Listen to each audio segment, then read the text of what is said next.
നടത്തുന്നതാ നിൻ വഴിയിൽ നിത്യം ഞാൻ നടന്നിടുവാ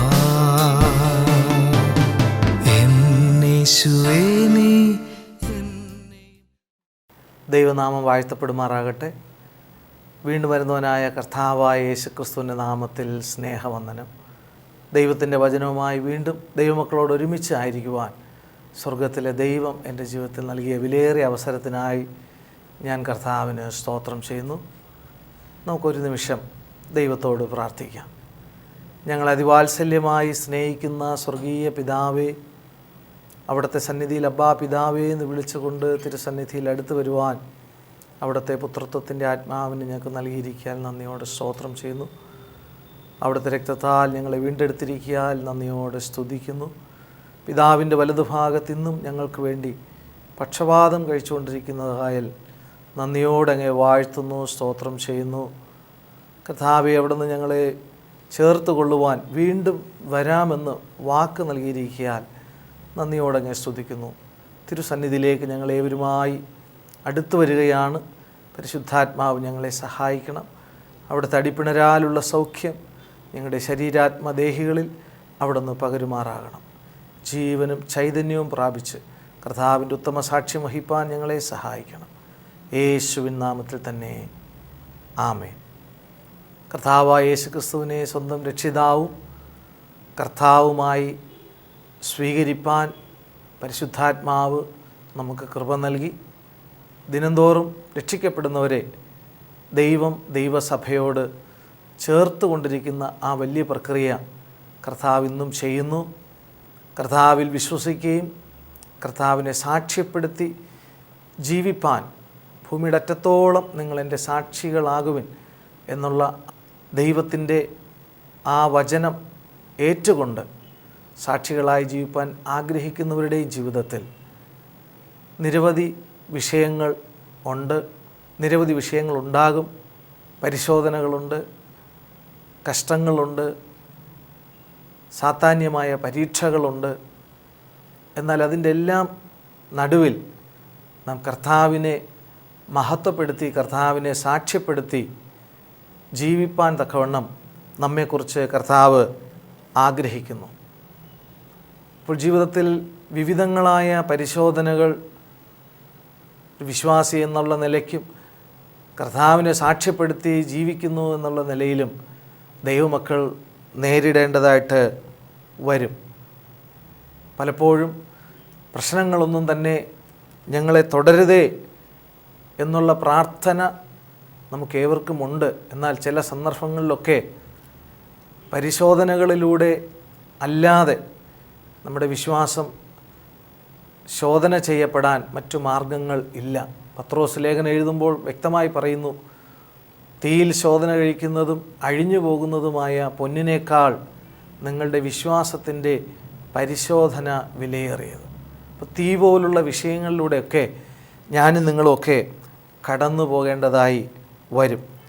ചില സന്ദർഭങ്ങളിലൊക്കെ കർത്താവ് നമ്മെ തീയിൽ നിന്ന് സംരക്ഷിക്കുന്നു.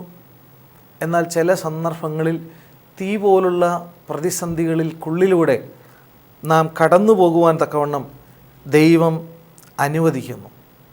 ചില പ്രതിസന്ധികളിലൂടെ എല്ലാം ഞാനും നിങ്ങളും കടന്നു പോകുമ്പോൾ നമ്മോട് കൂടെ എല്ലാ കാലവും കാണും എന്ന് വിശ്വസിക്കുന്ന പലരും നമ്മെ ഒഴിവാക്കുന്ന അനുഭവങ്ങൾ കടന്നു വരാം. ചിലരൊക്കെ അവർ വളരെ സ്ലോവായി നമ്മോട് കൂടെ വരാൻ ഇഷ്ടപ്പെടാതെ വണ്ണം പിന്മാറി നിൽക്കുന്നത് അനുഭവത്തിൽ നമുക്ക് കാണുവാൻ തക്കവണ്ണം ഇടയാവും. ചിലർ വളരെ ഫാസ്റ്റായിട്ട് മുൻപിലേക്ക് അവരങ്ങ് പോകും. നമ്മുടെ ചുറ്റുപാടും ആരും തന്നെ തീ പോലുള്ള പ്രതിസന്ധികളുടെ മധ്യത്തിൽ ഇല്ലാതെ വരുമ്പോൾ നാം ഒരു സത്യം മനസ്സിലാക്കും, ദൈവം നമ്മോട് കൂടെ ഉണ്ട് എന്നുള്ള യാഥാർത്ഥ്യം. പ്രതിസന്ധികളുടെ മധ്യത്തിൽ ജീവനുള്ള ദൈവം ഇറങ്ങി വരും. മനുഷ്യർ കൈവിടുമ്പോൾ ദൈവം നമുക്ക് കൈനീട്ടുകയാണ്. മനുഷ്യരോടുള്ള ദൈവത്തിൻ്റെ കൃപ അത് വറ്റിപ്പോകാത്തതാണ്. പർവ്വതങ്ങൾ മാറിപ്പോകും, കുന്നുകൾ അകന്നു പോകും, എങ്കിലും ദൈവത്തിൻ്റെ ദയ അത് വറ്റിപ്പോകുന്നതല്ല. പർവ്വതം പോലെ ഉറച്ചു നിൽക്കുന്ന വ്യക്തിജീവിതങ്ങൾ ഒരുപക്ഷെ നമുക്ക് കാണും, അവരൊക്കെ നമ്മുടെ പ്രതിസന്ധികൾ കാണും എന്ന് നമ്മൾ വിശ്വസിക്കുമ്പോൾ പർവ്വതങ്ങൾ നീങ്ങിപ്പോകും. കുന്നുകൾ, ഉറച്ചു നിൽക്കുന്ന കുന്നുകൾ പോലുള്ള വ്യക്തിജീവിതങ്ങൾ ഒരുപക്ഷെ നമ്മുടെ കൂടെ ഉണ്ടെന്നിരിക്കാം. എന്നാൽ അതൊക്കെ ചില സന്ദർഭങ്ങളിൽ മാറിപ്പോകും. ചില ശോധനകൾ ജീവിതത്തിൽ കടന്നു വരുമ്പോൾ മാറിപ്പോകും. എന്നാൽ ദൈവം എല്ലാ കാലത്തും അവൻ സ്നേഹനിധിയായ ദൈവമാണ്, കരുണയുള്ള ദൈവമാണ്, ആർദ്രതയുള്ള ദൈവമാണ്, മനസ്സലിവുള്ള കർത്താവാണ്. കർത്താവ് പരിശോധനകളിൽ നമ്മോട് കൂടെ ഉണ്ട്. ദാനിയേലിൻ്റെ പുസ്തകം നാം വായിക്കുമ്പോൾ അതിൻ്റെ 3-ാമത്തെ അധ്യായത്തിൽ വരുമ്പോൾ നെബൂഖദ്നേസർ എന്ന ചക്രവർത്തി, ബാബിലോണിയ സാമ്രാജ്യത്തിൻ്റെ ചക്രവർത്തി അവിടെ ഒരു നിയമം കൊണ്ടുവരുന്നു. ഒരു വലിയ വിഗ്രഹമുണ്ടാക്കി ആ വിഗ്രഹത്തെ നമസ്കരിക്കാത്തവരെ തീയിലിട്ട് ചുട്ടുകളയണമെന്നുള്ളൊരു നിയമമായിരുന്നു. എല്ലാ കാലഘട്ടത്തിലും ഇപ്രകാരം ശാഠ്യം പിടിക്കുന്ന രാജാക്കന്മാർ ഉണ്ടായിട്ടുണ്ട്.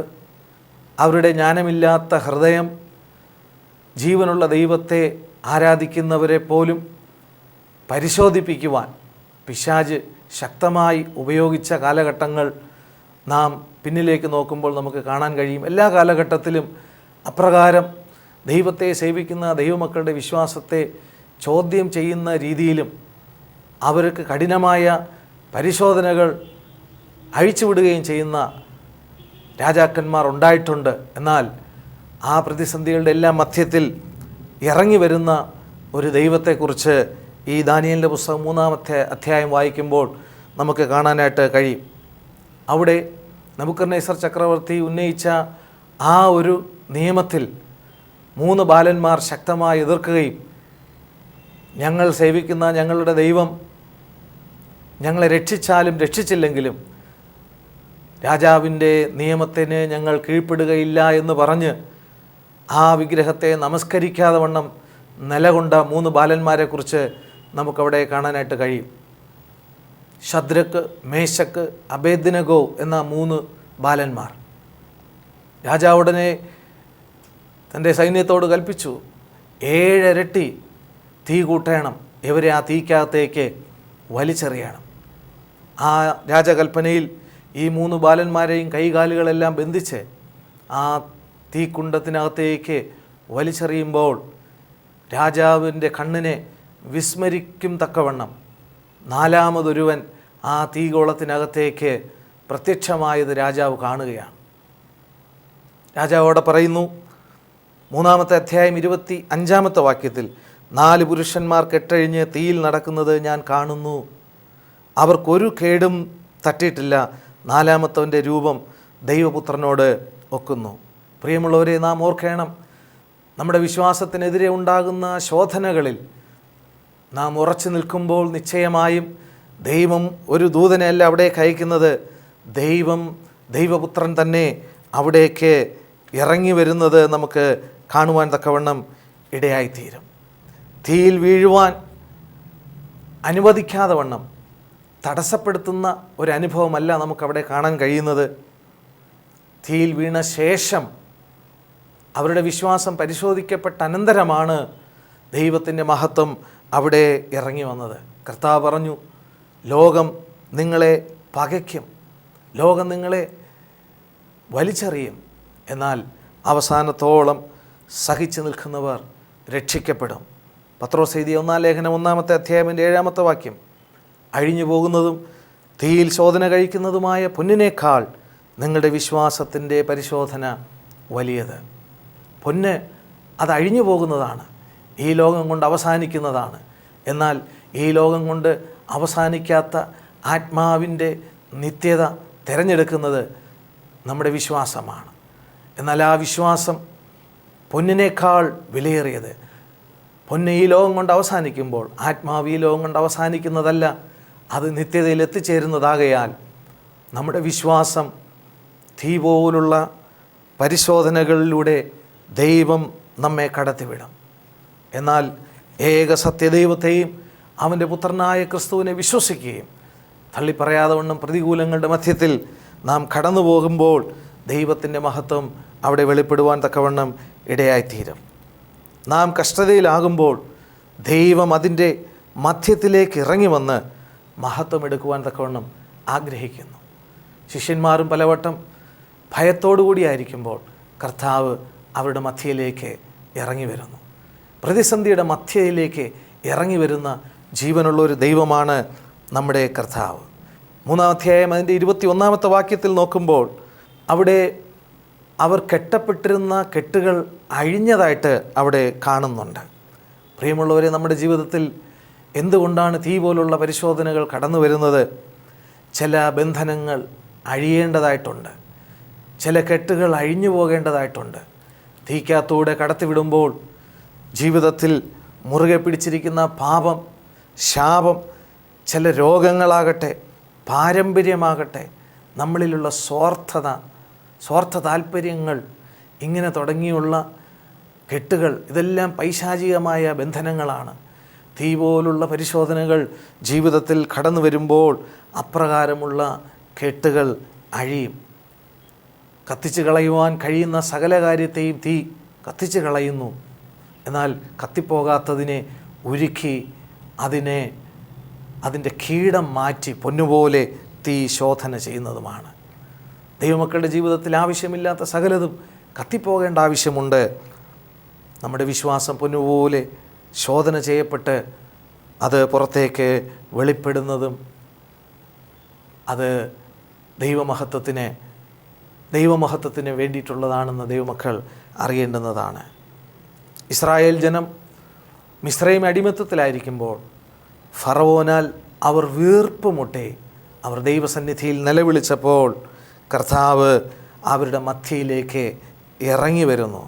പുറപ്പാട് പുസ്തകം 3-ാമത്തെ അധ്യായം അതിൻ്റെ 8-ാമത്തെ വാക്യം, അവരെ മിസ്രൈമ്യരുടെ കയ്യിൽ നിന്ന് വിടുവിപ്പാനും ആ ദേശത്തു നിന്ന് നല്ലതും വിശാലവുമായ ദേശത്തേക്ക്, പാലും തേനും ഒഴുകുന്ന ദേശത്തേക്ക് കൊണ്ടുപോകുവാൻ ഞാൻ ഇറങ്ങി വന്നിരിക്കുന്നു. നല്ലതും വിശാലവുമായ ദേശത്തേക്ക്, പാലും തേനും ഒഴുകുന്ന ദേശത്തേക്ക്, ആ കനാനിലേക്ക്, ഏതാണ് ദൈവരാജ്യത്തിൻ്റെ സകലവിധ നന്മയിലേക്ക് ദൈവജനത്തെ കൊണ്ടുപോകുവാൻ കർത്താവ് ആഗ്രഹിക്കുകയും പരിശോധനകളുടെ മധ്യത്തിലേക്ക് ഇറങ്ങി വന്നവരെ വിടുവിക്കുവാനും ദൈവം ആഗ്രഹിക്കുന്നു. ഒരുപക്ഷെ ഞാൻ നിങ്ങളും ചിന്തിക്കും, പരിശോധനകളിൽ ദൈവം പോലും എന്നെ കൈവിട്ടോ? ഇല്ല, ദൈവം അതിൻ്റെ മധ്യയിലേക്ക് ഇറങ്ങി വരുന്ന ദൈവമാണ്. സങ്കീർത്തനക്കാരൻ 91-ാം സങ്കീർത്തനത്തിൽ 15-ാമത്തെ വാക്യത്തിൽ പറയുന്നു, കഷ്ടകാലത്തിൽ ഞാൻ നിന്നോട് കൂടെ ഇരിക്കും. കഷ്ടത വരുമ്പോൾ, മനുഷ്യർ വിട്ടുപോകുമ്പോൾ, കഷ്ടതയുടെ മധ്യത്തിൽ കൂടെ ഇരിക്കുന്ന ജീവനുള്ള ഒരു ദൈവമാണ് കർത്താവായ യേശു ക്രിസ്തു. അനുഭവത്തിൽ നമ്മളത് മനസ്സിലാക്കും, അനുഭവത്തിൽ നമ്മൾ അത് രുചിച്ചറിയും. കഷ്ടതകളുടെ മധ്യത്തിൽ നാം കടന്നു പോകുമ്പോൾ ദൈവസാന്നിധ്യം അധികമായിട്ട് ദൈവമക്കൾക്ക് അനുഭവിച്ചറിയുവാൻ തക്കവണ്ണം ഇടയായിത്തീരും. ഈ ശദ്രക്, മേശക്, അബേദ്നെഗോവിൻ്റെ ദൈവം എല്ലാ കാലത്തും അവരോട് കൂടെ ഉണ്ടായിരുന്നു. എന്നാൽ ബാക്കിയുള്ളവരാരും തന്നെ അവരോട് കൂടെ ഉണ്ടായിരുന്ന ദൈവത്തെ അവർ അറിഞ്ഞിരുന്നില്ല. എന്നാൽ പരിശോധന കടന്നു വന്നപ്പോൾ, തീ പോലുള്ള ഒരു പരിശോധന കടന്നു വന്നപ്പോൾ, അതിൻ്റെ നടുവിലാണ് ജനം അവരോടൊപ്പം ഉണ്ടായിരുന്ന ദൈവത്തെ കാണുവാൻ തക്കവണ്ണം ഇടയായിത്തീർന്നത്. പ്രതിസന്ധികളിലൂടെ ഞാനും നിങ്ങൾ കടന്നു പോകുമ്പോൾ ദൈവത്തിങ്കിലെ നമ്മുടെ ദൃഢമായ വിശ്വാസം, പരിശോധനകൾ കടന്നു വരുമ്പോൾ അത് സഹിക്കുവാനുള്ള സഹിഷ്ണുത, അപ്രകാരം നാം ഉറച്ചു നിൽക്കുമ്പോൾ നമ്മുടെ ചുറ്റുപാടുമുള്ളവർക്ക് നമ്മോട് കൂടെയുള്ള ദൈവത്തിൻ്റെ മഹത്വത്തെ അവർക്ക് കാണുവാൻ തക്കവണ്ണം ഇടയായിത്തീരും. മറ്റൊരു ഭാഗത്തിൽ അപ്പോസ്തലപ്രവൃത്തികളുടെ പുസ്തകം 7-ാമത്തെ അധ്യായം അതിൻ്റെ 55-ാമത്തെ വാക്യം നാം നോക്കുമ്പോൾ സ്റ്റേഫാനോസിനെ കുറിച്ച് നമുക്കവിടെ കാണാനായിട്ട് കഴിയുന്നു. അവനോ പരിശുദ്ധാത്മാവ് നിറഞ്ഞവനായി സ്വർഗത്തിലേക്ക് ഉറ്റുനോക്കി ദൈവമഹത്വവും ദൈവത്തിൻ്റെ വലത്ത് ഭാഗത്ത് യേശു നിൽക്കുന്നതും കണ്ടു. അതിൻ്റെ സന്ദർഭം നമുക്കറിയാം. യൗവനക്കാരനായ സ്റ്റെഫാനോസ് കർത്താവിൻ്റെ സുവിശേഷത്തിൽ വിശ്വസിച്ച് ദൈവത്തിൻ്റെ അഭിഷേകം പ്രാപിച്ച് കർത്താവിനെ സാക്ഷ്യപ്പെടുത്തുവാൻ തനിക്ക് ലഭിച്ച അവസരം പ്രവചന പുസ്തകത്തിൽ നിന്നും സങ്കീർത്തനത്തിൽ നിന്നും ന്യായപ്രമാണ പുസ്തകത്തിൽ നിന്നും ക്രൂശിക്കപ്പെട്ടവനായ ക്രിസ്തുവിനെ യഹൂദജനത്തിൻ്റെ മധ്യേ സുവിശേഷമായി വിളിച്ചറിയിക്കുമ്പോൾ അവരുടെ പ്രമാണികൾ, ശാസ്ത്രിമാർ, പുരോഹിതന്മാർ ഈ സ്റ്റെഫാനോസിനെതിരെ പല്ലുകടിച്ചുകൊണ്ട് അവനെ കല്ലെറിഞ്ഞ് കൊല്ലുന്ന ഒരു വളരെ ദയനീയമായ ഒരു കാഴ്ച നമുക്ക് ആ വേദഭാഗം വായിക്കുമ്പോൾ നമുക്കവിടെ കാണാനായിട്ട് കഴിയും. ലോകം അപ്രകാരം ചെയ്യും. തേജസ്സുള്ള ക്രിസ്തുവിൻ്റെ സുവിശേഷത്തിന് എതിരാണ്. എന്നാൽ രക്ഷിക്കപ്പെടുന്ന നമുക്കോ അത് ദൈവശക്തിയാണ്. പ്രിയമുള്ളവരെ, കർത്താവ് നിമിത്തം ലോകം പഴിച്ചപ്പോൾ, ദുഷിച്ചപ്പോൾ, കല്ലെറിഞ്ഞപ്പോൾ ഇവിടെ സ്റ്റെഫാനോസിൻ്റെ ജീവന് പോലും അപായപ്പെടുത്തിക്കൊണ്ട് നിയമം വന്നപ്പോൾ സ്റ്റെഫാനോസ് അവിടെ ചെയ്തത്, അവനോ പരിശുദ്ധാത്മാവ് നിറഞ്ഞവനായി സ്വർഗത്തേക്ക് ഉറ്റുനോക്കി. പരിശോധനകൾ കടന്നു വരുമ്പോൾ നമുക്ക് പരിശുദ്ധാത്മാവിനാലുള്ളൊരു നിറവ് നമുക്ക് ആവശ്യമാണ്. നമ്മെ കല്ലെറിയുമ്പോൾ, നമ്മെ നിന്ദിക്കുമ്പോൾ, ദുഷിക്കുമ്പോൾ, പരിഹസിക്കുമ്പോൾ, ഒരുപക്ഷെ ജീവന് പോലും അപായം വരുത്തുന്ന രീതിയിൽ ഉള്ള നിയമങ്ങൾ എനിക്ക് നിങ്ങൾക്കുമെതിരെ, വിശ്വാസികളെന്നുള്ള ദൈവമക്കൾക്കെതിരെ ഉണ്ടാകുമ്പോൾ ജനം പരിശുദ്ധാത്മാവ് നിറയണം. ഈ അന്ത്യനാളുകളിൽ ദൈവസഭയ്ക്കെതിരെ ഉണ്ടാകുന്ന സകല ഇതുപോലുള്ള ആക്രമണങ്ങളും ഉണ്ടാകുമ്പോൾ പരിശുദ്ധാത്മാവിനാൽ ദൈവജനം ദൈവത്തെ ആരാധിക്കുകയും സ്വർഗത്തിലേക്ക് ഉറ്റുനോക്കുകയും ചെയ്യണം. ചുറ്റുമുള്ളവർ എറിയട്ടെ, അവർ നിന്ദിക്കട്ടെ, ദുഷിക്കട്ടെ, എന്നാൽ ദൈവമക്കൾ പരിശുദ്ധാത്മാവ് നിറഞ്ഞവരായി സ്വർഗത്തിലേക്ക് ഉറ്റുനോക്കി. എന്താണ് അവിടെ സ്റ്റെഫാനോസ് കണ്ടത്? ദൈവമഹത്വവും. ലോകം നമ്മെ എറിയുമ്പോൾ നമുക്ക് ദൈവത്തിൻ്റെ മഹത്വം നമുക്ക് കാണുവാൻ തക്കവണ്ണം ഇടയായിത്തീരും. പരിശോധനകളിലൂടെ കടന്നു പോകുമ്പോൾ മഹത്വം നമുക്ക് കാണുവാൻ തക്കവണ്ണം ഇടയായിത്തീരും. മാത്രമല്ല, ദൈവത്തിൻ്റെ വലത്തുഭാഗത്ത് യേശു നിൽക്കുന്നതും കണ്ടു. സ്റ്റെഫാനോസിൻ്റെ ജീവനെ സ്വർഗത്തിലേക്ക് എടുക്കുന്ന സമയത്തിൽ ഓർക്കുക, ഒരു മനുഷ്യൻ്റെ മരണത്തിൽ ദൈവം എണീറ്റ് നിന്ന് അവനെ സ്വാഗതം ചെയ്യുന്നു. കർത്താവിനെ സാക്ഷ്യപ്പെടുത്തി ജീവിക്കുമ്പോൾ ലോകം നിന്ദിക്കുകയും ദുഷിക്കുകയും പരിഹസിക്കുകയും ചെയ്ത് ഈ ലോകത്തിന് ഞങ്ങളെ വേണ്ട എന്ന് പറഞ്ഞ് കല്ലെറിഞ്ഞു കൊല്ലുമ്പോൾ അവൻ്റെ ആത്മാവിനെ സ്വീകരിക്കുവാൻ സ്വർഗത്തിലെ ദൈവം തൻ്റെ സിംഹാസനത്തിൽ നിന്ന് എണീറ്റ് നിന്ന് അവനെ സ്വാഗതം ചെയ്യുന്ന ഒരു മനോഹരമായ ചിത്രം നമുക്കവിടെ കാണുവാൻ തക്കവണ്ണം ഇടയായിത്തീരും. അതുകൊണ്ട് വിശ്വാസികളെന്നുള്ള നിലയിൽ നമുക്കുണ്ടാകുന്ന പ്രതിസന്ധികളുടെ മധ്യത്തിൽ പരിശുദ്ധാത്മാവ് നിറഞ്ഞ് സ്വർഗത്തിലേക്ക് നമുക്ക് ഉറ്റുനോക്കാം. കഷ്ടതയിലാകുമ്പോൾ നമ്മുടെ വിശ്വാസം എങ്ങനെ ആയിരിക്കുന്നു? ആ സമയം പരിശുദ്ധാത്മാവ് കൊണ്ട് നാം നിറയുന്നുണ്ടോ? നമ്മുടെ നോട്ടം എങ്ങോട്ടാണ്? ശത്രുക്കളുടെ മുഖത്തേക്കാണോ നാം നോക്കുന്നത്? നാം ദൈവമുഖത്തേക്കാണോ നോക്കുന്നത്? പ്രിയമുള്ളവരെ, നാം ദൈവമുഖത്തേക്ക് നാം നോക്കണം. സ്വർഗത്തിലേക്ക് അവൻ ഉറ്റുനോക്കി, മനുഷ്യരുടെ മുഖത്തിലേക്കല്ല, സ്വർഗത്തിലേക്ക് അവൻ ഉറ്റുനോക്കി. നമുക്കത് കഴിയുന്നുണ്ടോ? കഷ്ടതയുടെ നടുവിലും പീഡയുടെ നടുവിലും നമ്മുടെ പൂർണ്ണ സ്ഥിരതയും സഹിഷ്ണുതയും നമ്മുടെ വിശ്വാസവും പ്രത്യാശയും ധൈര്യവും കാണുമ്പോൾ നമ്മോട് കൂടെയുള്ള കർത്താവിനെ ലോകത്തിന് കാണുവാൻ തക്കവണ്ണം ഇടയായിത്തീരും. അപ്പോസ്തലന്മാർ ശിഷ്യന്മാരുടെ മനസ്സ് ഉറപ്പിച്ച ഒരു വേദഭാഗം അപ്പോസ്തലപ്രവൃത്തി 14-ാമത്തെ അധ്യായം അതിൻ്റെ 22-ാമത്തെ വാക്യത്തിലുണ്ട്. നാം അനേകം കഷ്ടങ്ങളിലൂടെ ദൈവരാജ്യത്തിൽ കടക്കേണ്ടതാകുന്നു എന്ന് പറഞ്ഞ് അവരുടെ മനസ്സ് ഉറപ്പിച്ചു. നാം അനേകം അനുഗ്രഹങ്ങളിലൂടെ ദൈവരാജ്യത്തിൽ കടക്കുക എന്നുള്ളതല്ല അവിടെ പറയുന്നത്. നാം അനേകം കഷ്ടങ്ങളിലൂടെ നാം ദൈവരാജ്യത്തിൽ കടക്കാനുള്ളവരാണ്. അതുകൊണ്ട് തന്നിൽ വിശ്വസിക്കുന്നവരുടെ ജീവിതത്തിൽ പരിശോധനകളുണ്ട്, കഷ്ടങ്ങളുണ്ട്, തീ പോലുള്ള പരിശോധനകൾ ഉണ്ട്. റോമർക്കെഴുതിയ ലേഖനം 5-ാമത്തെ അധ്യായം അതിൻ്റെ 3-ാമത്തെ വാക്യത്തിൽ കഷ്ടത സഹിഷ്ണുതയെയും, സഹിഷ്ണുത സിദ്ധതയെയും, സിദ്ധത പ്രത്യാശയെയും ഉളവാക്കുന്നു. നമുക്ക് പ്രത്യാശ ഉണ്ടാകുവാനുള്ള ബേസ് കഷ്ടതയാണ്. നാം ക്രിസ്തുവിനോടുകൂടെ കഷ്ടം അനുഭവിക്കുന്നുവെങ്കിൽ അവനോടുകൂടെ വാഴും. പ്രിയമുള്ളവരെ, പലപ്പോഴും അഗ്നിശോധനകൾ നമ്മുടെ ജീവിതത്തിൽ വരുന്നത് ദൈവം നമ്മിലൂടെ അറിയപ്പെടാൻ ആഗ്രഹിക്കുന്നു എന്നുള്ള സത്യം ഞാനും നിങ്ങളും പലപ്പോഴും അറിയുന്നില്ല. ദൈവം നമ്മിലൂടെ അറിയപ്പെടാൻ ആഗ്രഹിക്കുന്നു.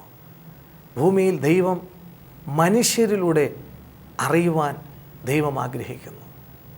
ഭൂലോകത്തിലെങ്ങും കുടിയിരിക്കുവാൻ ദൈവം ആദാമിൽ നിന്ന് സകല മാനവകുലത്തെയും ഉളവാക്കുവാൻ ആഗ്രഹിച്ചു.